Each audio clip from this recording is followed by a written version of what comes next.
అందరికీ ఈరోజు నేనైతే సొరకాయ కర్రీ చేయబోతున్నా. ముందుగానే నేను సొరకాయ కర్రీ కోసం అయితే ఈ సన్నగా ఈ విధంగా అయితే చిన్న చిన్న ముక్కలుగా కట్ చేసి అయితే పెట్టేసుకున్నానండి. ఇప్పుడు సొరకాయ కర్రీ ఏ విధంగా చేసేసుకోవాలి ఇప్పుడు నేను చూపిస్తాను. కడాయి అయితే పెట్టేసుకొని ఒక 2 టేబుల్ స్పూన్ల ఆయిల్ అయితే వేసేసుకోవాలి.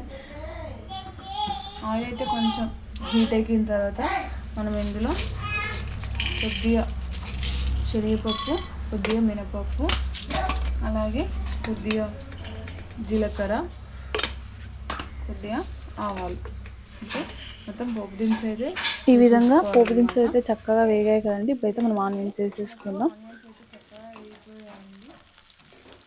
ఆనియన్స్ అయితే మనం చక్కగా ఈ విధంగా వేయాలండి. అందులో మనం 2 పచ్చిమిర్చి సన్నగా కట్ చేసి పెట్టుకోవాలి. వేసేసుకున్న తర్వాతకి ఇది కొంచెం కాస్త వేగిన తర్వాతకి ఒక 2 రెమ్మలు కరివేపాకు ఈ విధంగా వేయించుకుంటే ఫ్రై అయిపోయింది. మనం ముందుగా కట్ చేసి పెట్టుకున్న సొరకాయలు అయితే ఉన్నాయి కదా, ఇదైతే వేసేసుకుందాం. ఇది సొరకాయలు అయితే ఈ విధంగా వేసుకొని చక్కగా ఇది మొత్తం ఇలా కలిపేసేసుకొని ఈ సొరకాయ అయితే మనకు చక్కగా ఉడకాలంటే కొద్దిగా సాల్ట్ అయితే వేసేసుకుందాం. ఈ సాల్ట్ వేసుకోవడం వల్ల మనకు సొరకాయలు అయితే తొందరగా ఉడికిపోతాయండి. ఓకేనా, ఈ విధంగా కలిపేసుకొని మరొక 2 నిమిషాల పాటు పెట్టేసుకుంటే ఈ విధంగా మనకైతే సొరకాయలు అయితే బాగా ఉడికాయి.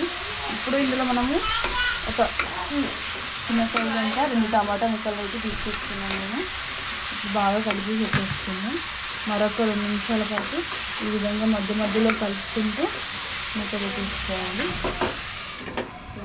ఈ విధంగా అయితే మన సొరకాయ అయితే చాలా చక్కగా ఉడికిపోయిందండి. ఇప్పుడు మనం అందులో కొద్దిగా పసుపు,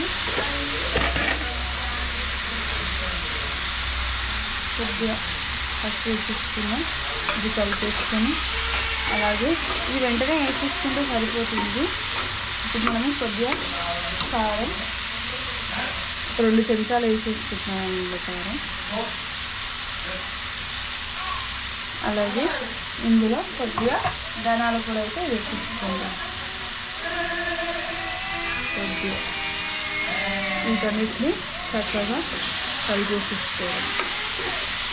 మరొక 2 నిమిషాల పాటు ఇది చక్కగా తీసేసుకోండి. సొరకాయ ముక్క అయితే మొత్తం చక్కగా అయిపోయాయి కదండి. ఇప్పుడు మనం ఇందులో నేను ముందుగానే మిక్సీ పెట్టేసుకున్నాం.